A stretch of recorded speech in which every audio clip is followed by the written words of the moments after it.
World cup football match நடந்துகிட்ருக்கு, நிறைய பேர் பார்ப்பீங்கன்னு நினைக்கிறேன். அதில் ஒரு டீம் வந்து 2 கோல் போட்டிருக்கு, இன்னொரு டீம் ஒன்றுமே போடவே இல்லை. அப்போது அவ்வளோதான், இன்னும் 10 நிமிஷத்தில் கேம் முடிய போது. இவங்க பயங்கரமாக அந்த ஜெயித்த டீமுடைய அந்த நாட்டுக்காரங்கெல்லாம் பயங்கரமாக எழும்பி கொடி அசைத்து பயங்கரமாக சத்தம் போட்டு பயங்கரமாக ஆரவாரிச்சிட்ருக்குறாங்க.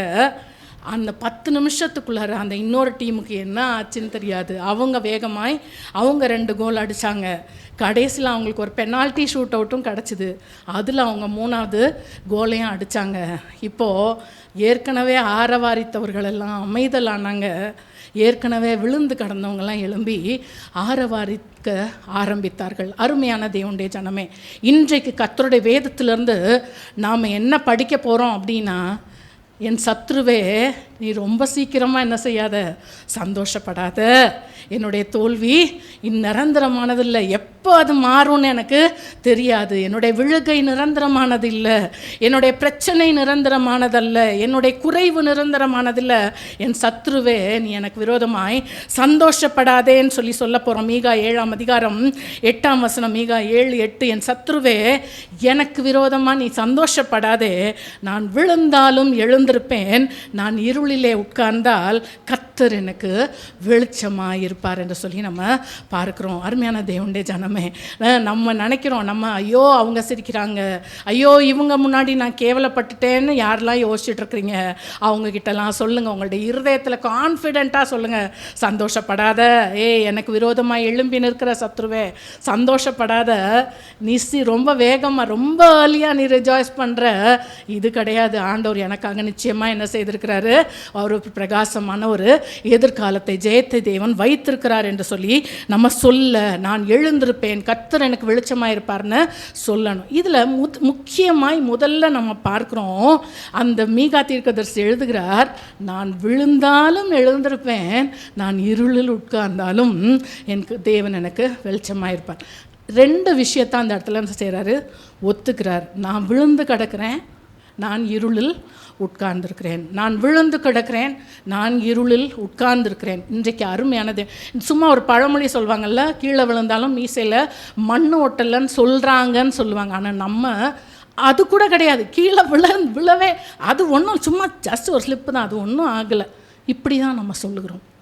என்னைக்கு நான் விழுந்து கிடக்கிறேன், நான் இருளில் இருக்கிறேன் அப்படின்றத நம்ம அக்செப்ட் பண்ணுறோமோ, தேவனுக்கு முன்பாக என்றைக்கு அதை நாம் ஒத்துக்கொள்ளுகிறோமோ, அன்றைக்கு தான் தேவன் நமக்கு கை கொடுத்து நம்மளை எழுப்பி விடுவார்.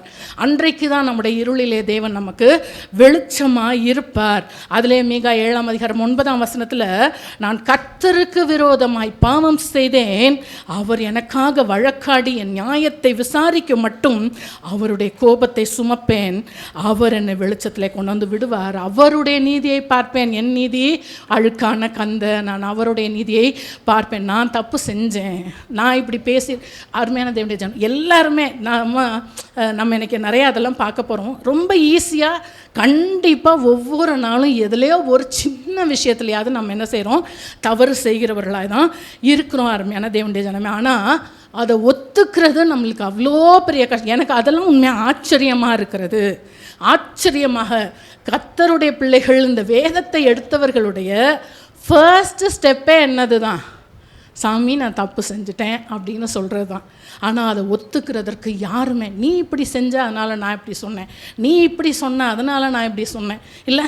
இளையகுமாரன் லூக்கா 15:21 என் தகப்பனே, பரத்துக்கு விரோதமாகவும் உமக்கு முன்பாகவும் பாவம் செய்தேன் என்று சொன்னானே, அதுக்கு பிறகு தானே அவன் அந்த வீட்டுக்குள்ளார ஏற்றுக்கொள்ளப்பட்டான். அந்த வீட்டில் பெரிய ஒரு சந்தோஷமும் மகிழ்ச்சியும் ஆரவாரமும் வந்தது. ஸோ தேவனிடத்திலே நாம் திரும்புகிறதற்கு முதல் படியே அதுதான். தானியேல் 9ஆம் அதிகாரம் 8ஆம் வசனத்திலே, ஆண்டவரே, உமக்கு விரோதமாக பாவம் செய்தபடியால் நாங்களும் எங்கள் ராஜாக்களும் எங்கள் பிரபுக்களும் எங்கள் பிதாக்களும் வெட்கத்துக்கு உரியவர்களானோம். நம்முடைய வெட்கத்திற்கு காரணம், அவன் செஞ்சிட்டான், அது அப்படி ஆயிடுச்சு, இது அப்படி ஆயிடுச்சு. தானியேல் என்ன தப்பு செஞ்சார்? அவர் அந்த கம்யூனிட்டியோட, அந்த சொசைட்டியோட அவர் சேர்ந்து என் ஜனம் அப்படின்னு சொல்கிறது பதிலாக நாங்கள் தப்பு செஞ்சோம் ஆண்டவரே.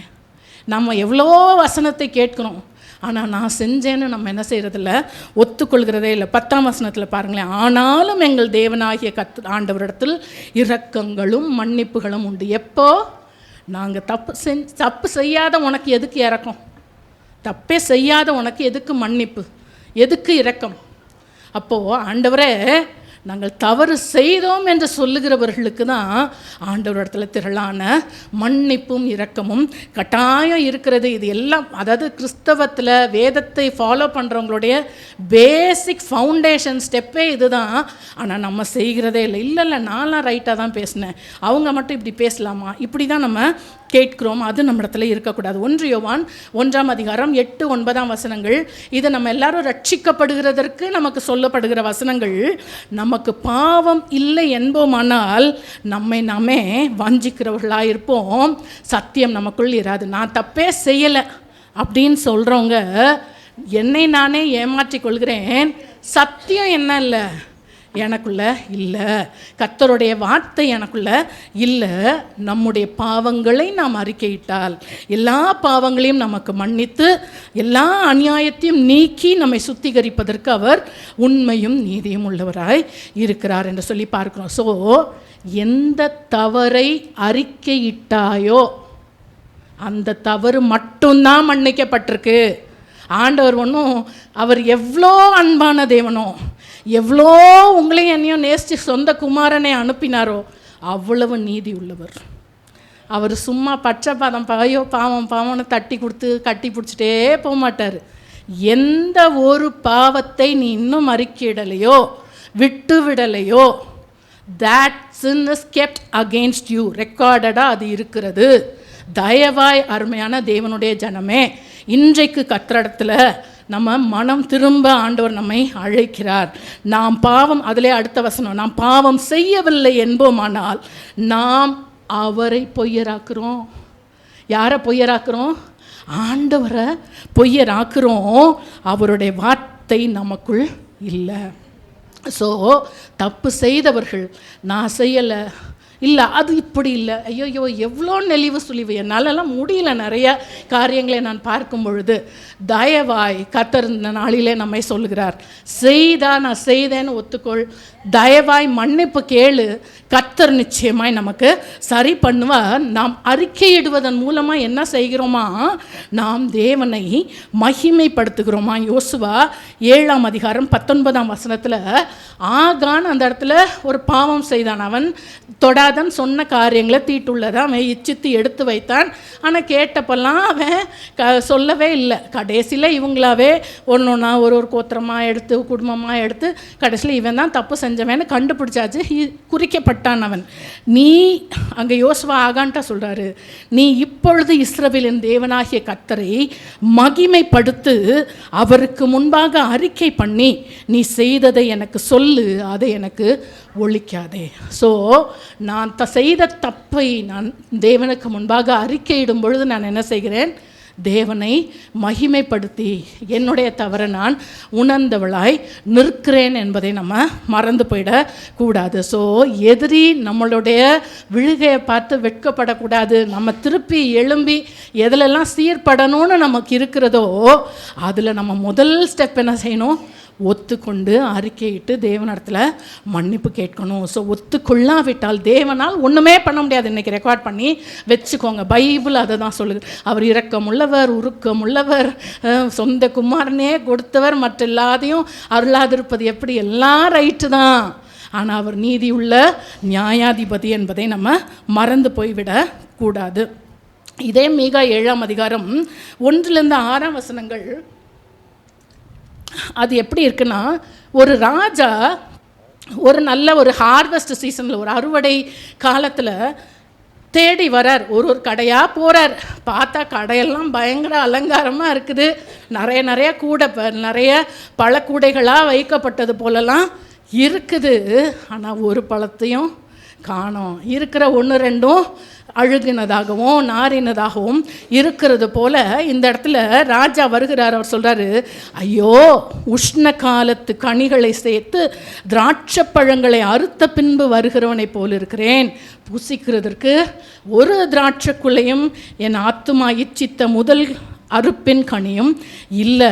தேசத்தில் பக்தி உள்ளவன் அற்று போனான், மனுஷனில் செம்மையானவன் இல்லை. ஒரே ஒரு இடத்துல கிடைக்கும்னு பார்த்தேன், ஆனால் கிடைக்கல. நம்ம என்ன தெரியுமா செய்வோம்?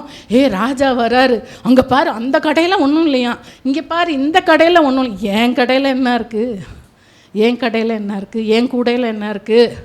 அருமையான தேவனுடைய ஜனமே, போதும் நம்ம மற்றவர்களை பார்த்தது போதும். அருமையான தேவனுடைய ஜனமே, நான் எதில் விழுந்து கிடக்கிறேன், நான் எந்த இருளில் உட்கார்ந்திருக்கிறேன்?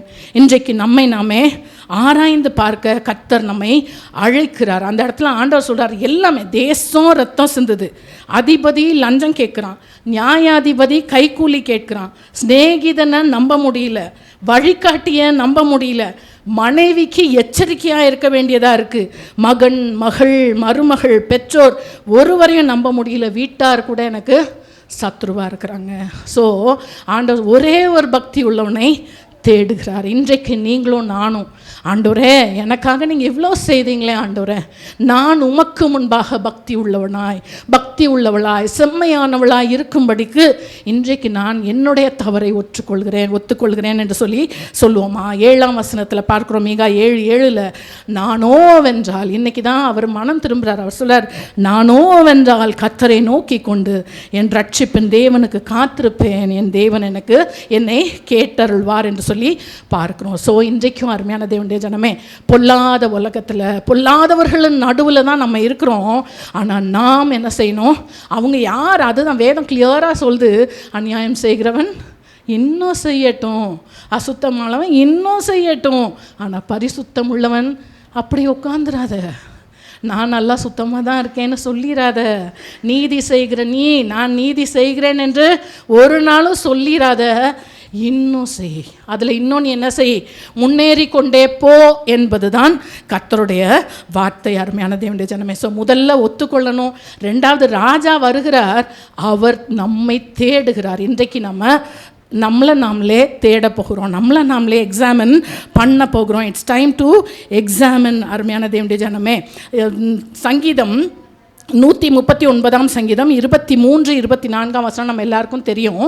தேவனே என்னை ஆராய்ந்து என் இருதயத்தை அறிந்து கொள்ளும், என்னை சோதித்து என் சிந்தனைகளே அறிந்து கொள்ளும், வேதனை உண்டாக்கும் வழி என்னிடத்தில் உண்டோ என்று பார்த்து நித்திய வழியில் என்ன நடத்த. ஆண்டவரே நீங்கள் தேடுங்கப்பா, ஒருவேளை நான் செய்கிறது எனக்கு ரைட்டாக தெரியல, ஆண்டவரே நீங்கள் என்னுடைய இருதயத்தை தேடுங்க அப்படின்னு சொல்லி இன்றைக்கி சொல்லுவோம். ஆண்டவரே நீங்கள் தேடுங்க, ஆண்டவரே உம்முடைய வெளிச்சத்தை காட்டுங்க. ஆண்டவரே நான் அதுதான் சொல்கிறேன், எது எப்படி இருந்தாலும் நான் தான் சொல்கிறேன், அவ்வளோ மோசமான ஒரு சமுத்திரத்தில் நம்மளை தூக்கி போட்டாலும் அந்த இவ்வளோ பெரிய சாக்கடை தானே, அதில் நான் ஒரு எச்சியை துப்பிட்டா என்ன?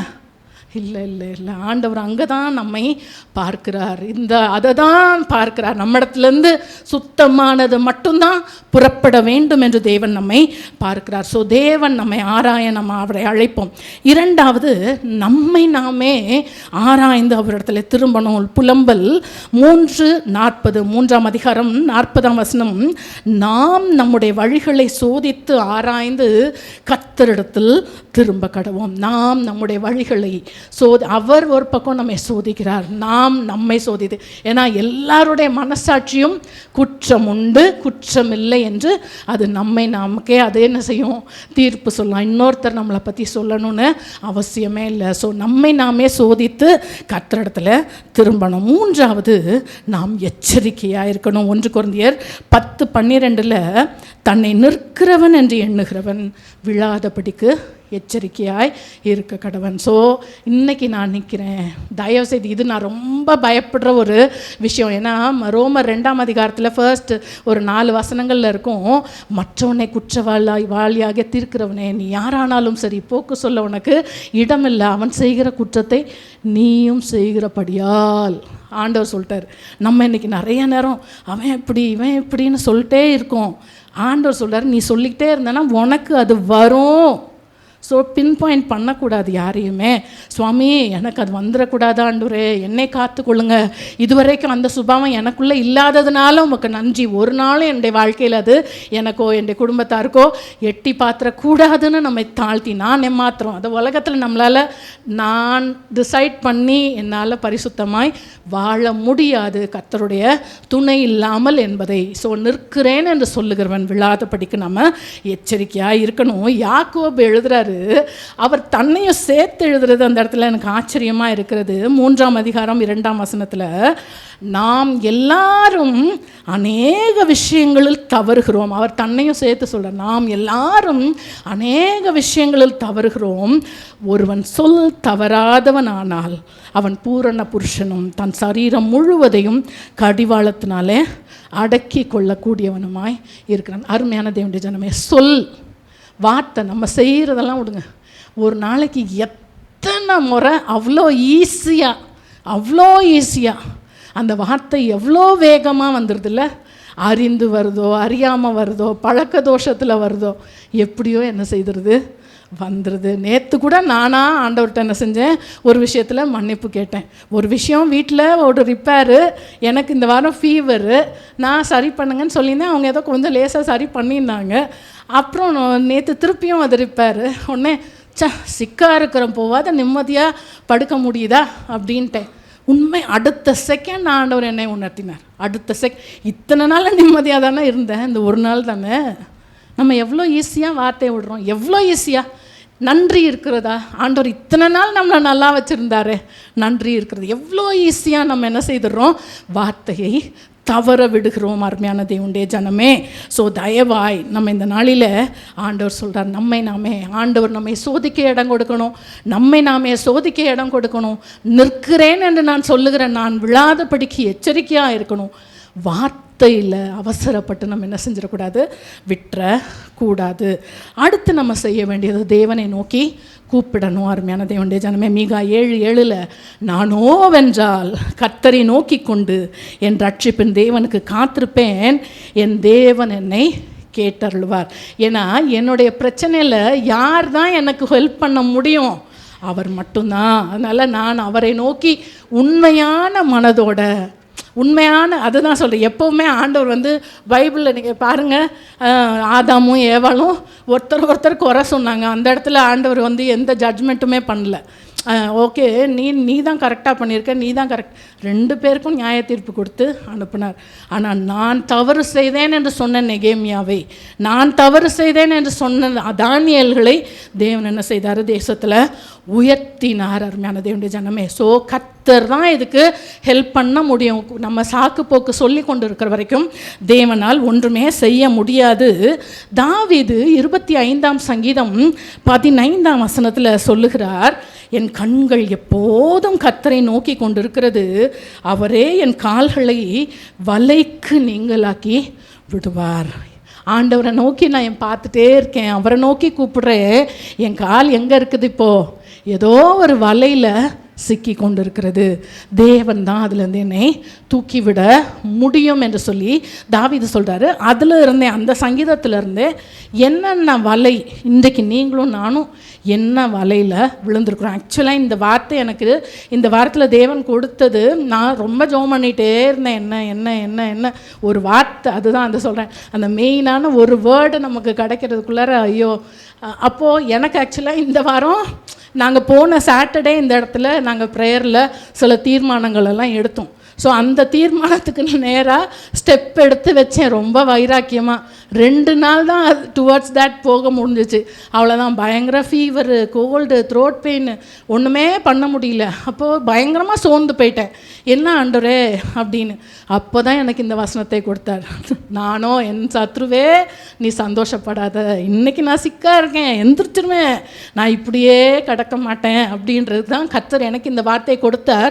நிச்சயமாக இந்த வார்த்தை உங்கள் ஒவ்வொருவருக்கும் உங்களுடைய சிச்சுவேஷனில் அது கண்டிப்பாக நமக்கு ஹெல்ப்ஃபுல்லாக இருக்கும். அருமையான தேவனுடைய ஜனமே, ஸோ தாவீது இந்த இடத்துல என்ன அவருடைய வலை என்று சொல்லுகிறாருன்னா, அதே 25ஆம் சங்கீதம் 2ஆம் வசனத்தில், என் சத்துருக்கள் என்னை மேற்கொண்டு மகிழ விடாதையும். 19ஆம் வசனத்தில் என் சத்துருக்களை பாரும், அவர்கள் பெருகி இருந்து உக்கிர பகையா என்னை பகைக்கிறார்கள். நம்மை சுற்றிலும் சத்துருக்கள் இருக்கிறது நமக்கு ஒரு பெரிய வலை. இன்றைக்கி யாராவது ஒருத்தர் நம்ம நல்லா இருக்கணும்னு நினைக்கிறாங்களா அப்படின்னா உண்மையாக ரொம்ப கஷ்டம். அது இன்றைக்கி இருக்கிற காலகட்டத்தில் யாராவது ஒருவர் உண்மையான மனதோட பரவாயில்ல இவங்க நல்லா இருக்கட்டும், உயரட்டும், ஃபேமிலிக்குள்ளாரையே சொல்கிறேன், குடும்பத்திற்குள்ளாரையே அந்த பரந்த மனப்பான்மை யாருக்குமே இல்லை. ஸோ சத்துருக்கள் பெருகி இருக்கிறது நம்முடைய கால்களுக்கு அது ஒரு வலையாக இருக்கலாம். ரெண்டாவது நம்முடைய துன்பங்கள், நம்முடைய கவலைகள், அதெல்லாம் 25ஆம் அதிகாரம் 17ஆம் வசனம் சங்கீதத்தில், என் இருதயத்தில் வியாகுலங்கள் பெருகி இருக்கிறது, என் இடுக்கண்களுக்கு என்னை நீங்களாக்கி விடும். ஸோ என்ன கவலை, என்ன பாரம் நம்ம நினைக்கிறோம், அந்த பாரம் கவலை அதெல்லாம் ஒன்றுமே இல்லைன்னு நினைக்கிறோம். அது நம்மளை ப்ராக்ரஸ் பண்ண விடாது, அது நம்மை முன்னேற்ற விடாது. அருமையான தேவனுடைய ஜனமே. மூன்றாவது தனிமை. எத்தனை பேர் எல்லாரும் இருந்தும் நான் யாரும் இல்லாதது போல் இருக்கிறேன்னு ஃபீல் பண்ணுறோம். 16ஆம் வசனம், என்மேல் நோக்கமாகி எனக்கு இறங்கும், நான் தனித்தவனும் சிறுமைப்படுகிறவனுமாய் இருக்கிறேன். ஸோ இது ஒரு வலை. நான் தனியாக இருக்கிறேன் அப்படின்ற ஒரு ஃபீல் நமக்கு அது ஒரு வலை என்று சொல்லி இதில் பார்க்கலாம். நான்காவதாக நம்முடைய பாவங்கள், அது ஒரு வலையாய். 7ஆம் வசனத்தில், என் இளவயதன் பாவங்களையும் என் மீறுதல்களையும் நினையாதிரும் என்று சொல்லி பார்க்கிறோம். 11ஆம் வசனத்தில், கர்த்தாவே என் அக்கிரமம் பெரிது, உம்முடைய நாமத்து நிமித்தம் அதை மன்னித்தருளும் என்று தாவீது ஜெபிக்கிறார். 18ஆம் வசனத்தில், என் துன்பத்தையும் என் வருத்தத்தையும் பார்த்து என் பாவங்களையெல்லாம் மன்னித்தருளும். ஸோ என்ன பாவம் நம்மில் இருக்கிறது? நம்மில் பாவம் இல்லை என்று சொல்ல கூடாது. நான் ஒன்று சொல்கிறேன், தேவனுடைய பரிசுத்த ஆவியானவர் அவர் மிகுந்த பரிசுத்தம் உள்ளவர். நம்மளை ஏமாற்றிட்டு இருக்கக்கூடாது. அவர் மன்னிச்சிருவார், அவர் தயவுள்ளவர், அது அப்படி இப்படி. என்குள்ளே எவ்வளோ அழுக்கு இருந்தாலும் யோசிச்சு பாருங்கள், ஒரு பரிசுத்தமான ஒரு புறா ஒரு அழுக்கில் ஒரு சாக்கடையில் கால் பதிக்க முடியுமா? அதனால் யோசிச்சு பாருங்களேன். அப்போ நமக்குள்ளார எல்லா அசூசிகளும் நீங்கி நம்ம சுத்தமாக இருக்கும் பொழுது தான் தேவன் நம்மில் தங்கி இருக்க முடியும். அருமையான தேவனுடைய ஜனமே. ஸோ தேவன் நம்மில் தங்கி இருக்கும்படிக்கு நம்முடைய பாவங்களை நம்ம அறிக்கையிடணும். அருமையான தேவனுடைய ஜனமே. ஸோ இந்த நாளில் வலைக்கு நீங்களாக்கும், ஆண்டவரே நான் விழுந்து கிடக்கிறேன், இருளில் இருக்கிறேன், என்னை தூக்குங்கன்னு சொல்லி தாவீதும் ஜெபிக்கிறார். 4 காரியம் சொல்கிறார். என்னெல்லாம்? சத்துருக்கள் என்னும் என்னுடைய ப்ராக்ரஷனை தடுக்கிற சத்துருக்கள், எனக்குள்ளே இருக்கிற பாரங்கள், கவலைகள், என்னுடைய தனிமை, 4வது என்னுடைய மீறுதல்கள், பாவங்கள் என்று சொல்லி தாவீது சொல்லுகிறத பார்க்குறோம். ஸோ இவ்வளோ நேரம் நம்ம பார்த்த விஷயங்கள், முதல்ல நம்ம என்ன செய்யணும்? நான் தவறு செய்கிறேன் என்பதை ஒத்துக்கொள்ளணும். அது தேவனை நாம் மகிமைப்படுத்துகிறோம். நம்ம ஒத்துக்கொள்ளலைன்னா தேவனை பொய்யராக்குகிறோம். 2வது, ராஜா தேடி வருகிறார். என் கூடையில் என்ன பழம் இருக்கிறது?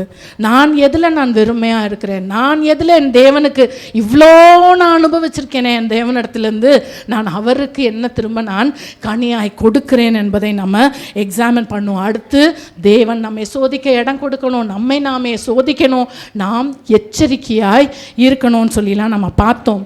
4வதாக நம்முடைய எல்லா வலைகள் முன்னேற முடியாதபடிக்கு கால் எதில் மாட்டிகிட்டு இருக்கோ அதில் நம்ம தேவனை நோக்கி கூப்பிடும்போது தேவன் நம்மை நடத்துவார் என்று சொல்லி பார்க்கணும்.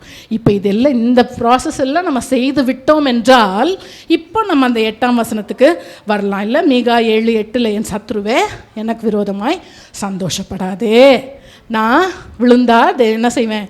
எழும்புவேன். நான் இருளில் இருந்தால் கர்த்தர் எனக்கு வெளிச்சமாக இருப்பார் என்று சொல்லி நம்ம கான்ஃபிடெண்ட்டாக சொல்ல ஆரம்பிக்கலாம். இன்றைக்கே நம்ம இந்த காரியத்தெல்லாம் செய்து நாம் தைரியமாய், எனக்கு தெரியும் என் ஆண்டவரோட நான் சரியாயிட்டேன், நீ என்னை பற்றி என்ன செய்யாத, சந்தோஷப்படாதே என்று நம்ம டிக்ளேர் பண்ணணும். எனக்கு ரொம்ப பிடித்த ஒரு வசனம் 1 சாமுவேல் 17:45 நம்ம எல்லாருக்கும் தெரியும், ஆனாலும் இவ்வளோ நல்லா தெரியுமான்னு தெரியல. நான் 1 சாமுவேல் 17:45 தாவீது கோலியாத்தை பார்த்து சொல்கிறாரு, கோலியாத்தே நீ பட்டயத்தோடும் ஈட்டியோடும் கேடகத்தோடும் நீ வர்ற, நானும் நீ நிந்திக்கிற இஸ்ரவேலுடைய இராணுவங்களின் தேவன். என்ன தேவனா? மிலிட்ரியோட சீஃப், மிலிட்ரியோட கமாண்டர் அவர்.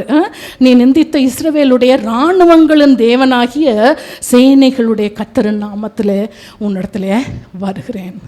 நான் சண்டை போடலாம் தேவையில்லையப்பா, நான் சரியாகி அவருடைய சமூகத்தில் நின்றுட்டா போதும். அருமையான தேவனுடைய ஜனமே, ஸோ இன்றைக்கு நம்முடைய சத்துருக்களை பார்த்து சந்தோஷப்படாத. எனக்கு ஒரு பெரிய பேக்கப் இருக்குது. இராணுவங்களின் தேவன், சேனைகளின் அதிபதி எனக்காக இருக்கிறார் என்று சொல்லி நம்ம சொல்ல போகிறோம். அவர் நமக்காக என்னெல்லாம் செய்வாராம்? முதல் காரியம், அவர் நம்மை எழும்ப செய்வார் என்று சொல்லி பார்க்கிறோம். நான் விழுந்தாலும் என்ன செய்வேன்? எழும்புவேன். சங்கீதம் 20 சங்கீதம் 7, 8 வசனங்கள் சிலர் ரதங்களை குறித்தும் சிலர் குதிரைகளை குறித்தும் மேன்மை பாராட்டுகிறார்கள். நாங்களோ எங்கள் தேவனாகிய கர்த்தருடைய நாமத்தை குறித்தே மேன்மை பாராட்டுவோம். அவர்கள் முறிந்து விழுந்தார்கள், நாங்களோ எழுந்து சும்மா நிற்கல, எழுந்து நிமிர்ந்து நிற்கிறோம். எதை குறித்து உண்மையாக மேன்மை பாராட்டுகிறோம் இன்னைக்கு? சபையே ஒருவரும் சொல்லுங்கள். ஒரு நிமிஷம் நம்மளே யோசித்து சொல்லுவோம். எனக்கு இன்னைக்கு ஒரு விஷயத்தை நான் சந்தோஷமாக எனக்கு இது இருக்குது அப்படின்னு சொல்வேன்னா, என் படிப்பை சொல்கிறேன்னா, என் வேலையை சொல்கிறேன்னா, என் பிஸ்னஸை சொல்கிறேன்னா, என் அந்தஸ்தை சொல்கிறேன்னா, என் வீட்டை, என் காரை, என் பிள்ளைங்களை, எதை குறித்து மேன்மை பாராட்டுகிறோம்? தேவனை அல்லாமல் வேறொன்றையும் குறித்து நமக்கு மேன்மை பாராட்ட ஒன்றுமே இல்லை. ஒரே ஒரு நிமிஷம் இந்த மூச்சு நின்று போச்சுன்னா எல்லாமே என்னாச்சு? போச்சு, ஒன்றுமே இல்லை. எதை குறித்தும் மேன்மை வேண்டாம். வெட்டி பெருமை இந்த பூமியில் நமக்கு எதை குறித்தும் வேண்டாம். எழுந்து நிமிர்ந்து நிற்கணும்னா தேவன் தான் நம்முடைய மேன்மையாக இருக்கணும். அருமையான தேவனுடைய ஜனமே, மீகா அந்த இடத்துல சொல்ல, நான் விழவே இல்லையே அப்படின்னு மீகா சொல்லலை. இல்லை நானே எழும்பிடுவேன், நானே என்னோட ஸ்ட்ரென்த்தில் எழும்பிடுவேனும் அவர் சொல்லலை. நான் தேவனை நோக்கி கூப்பிடுவேன், அவர் என்னை நிற்க வச்சிருவார்னு சொல்கிறாரு. 118 சங்கீதம் 13 வசனம், நீ விழும்படி, நான் விழும்படி நீ என்னை தள்ளினாய், கர்த்தரோ எனக்கு என்ன செய்தார்?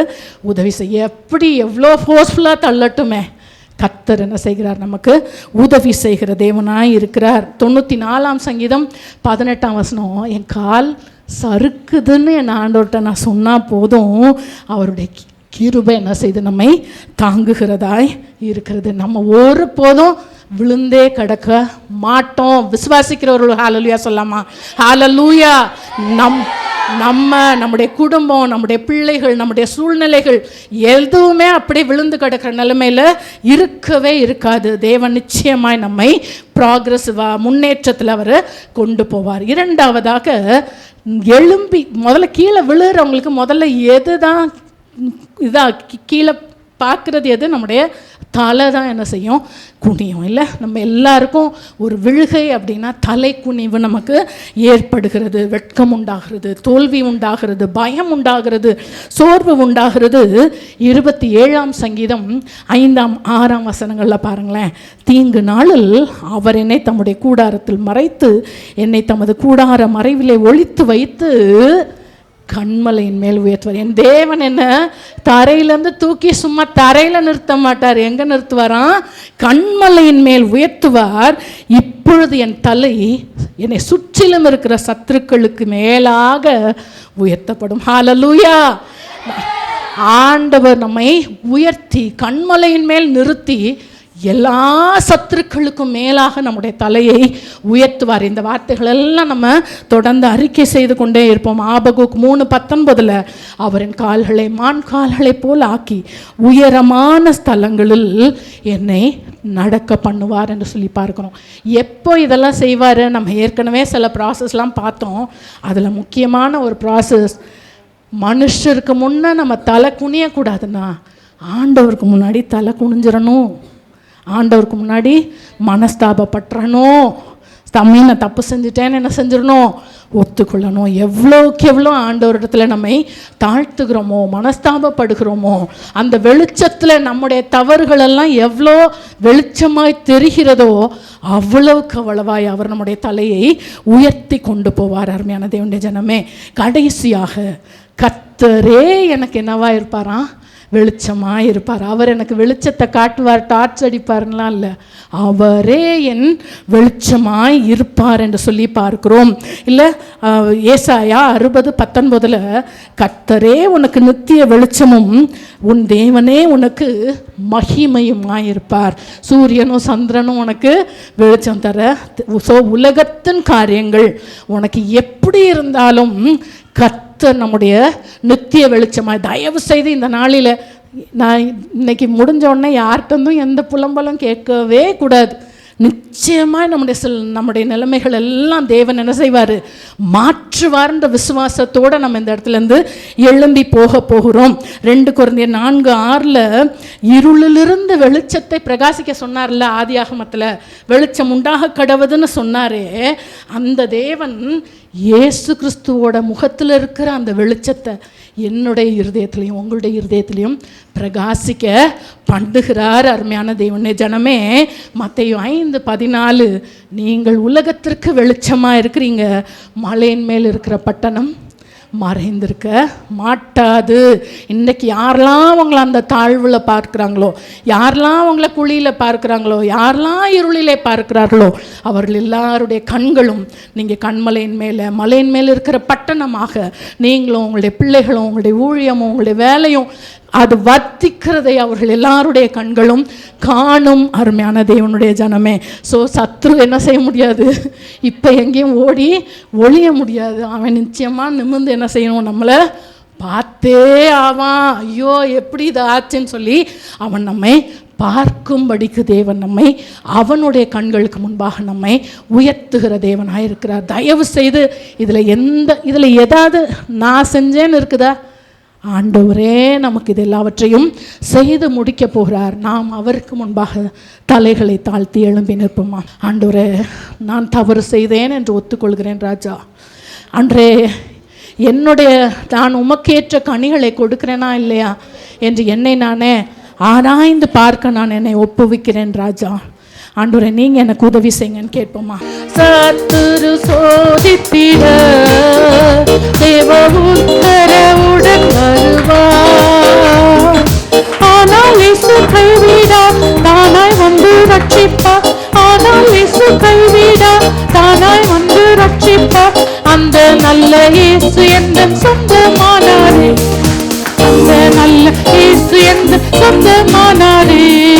சத்துரு சோதித்திட தேவ உத்தரவுடன் வருவார்.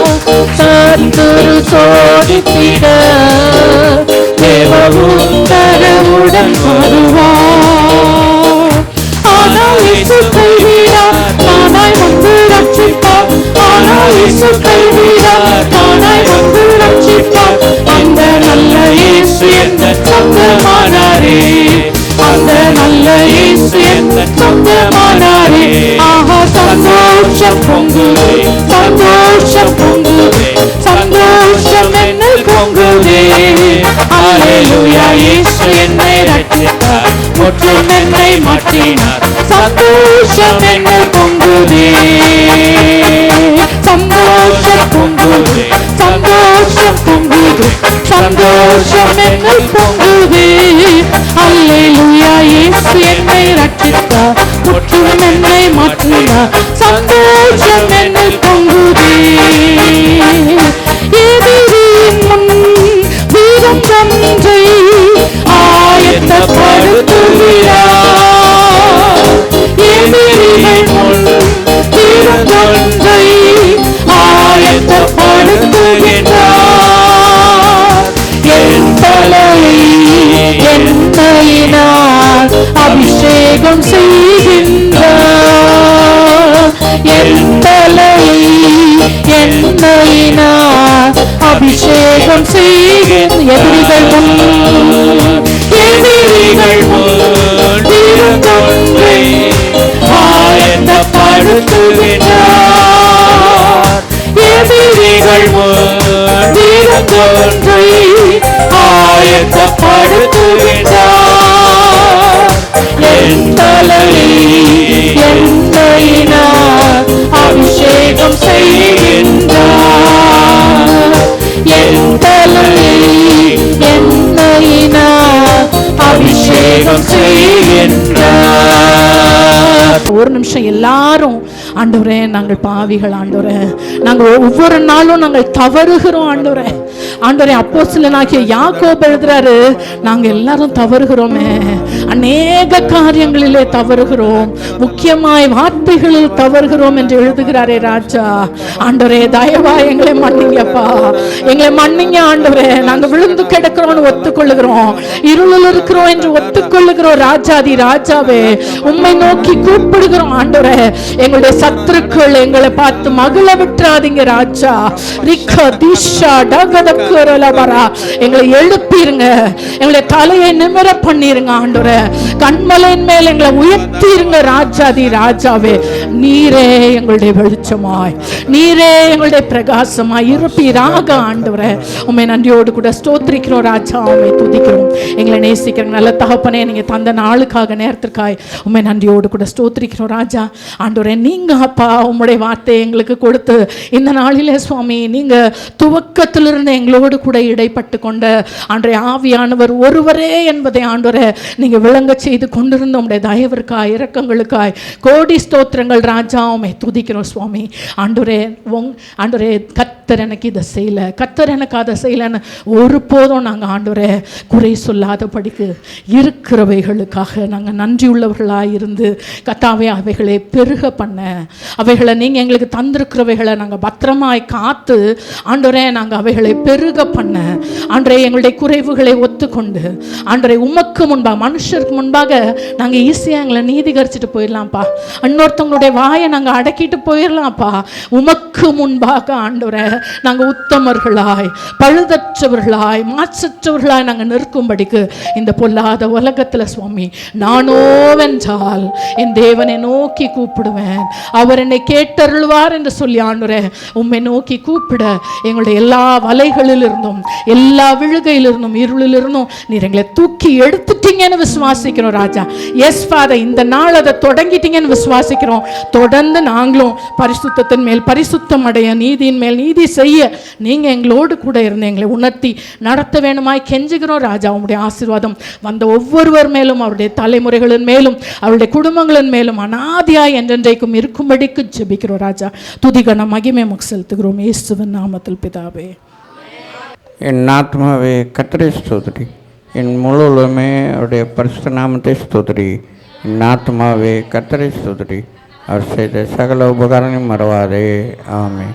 நம்முடைய கர்த்தராகிய இயேசு கிறிஸ்துவினுடைய கிருபையும் பிதாவாகிய தேவனுடைய அன்பும் பரிசுத்த ஆவியானவருடைய ஐக்கியமும் நம் ஒவ்வொருவரோடும் எப்பொழுதும் தங்கியிருப்பதாக. ஆமென்.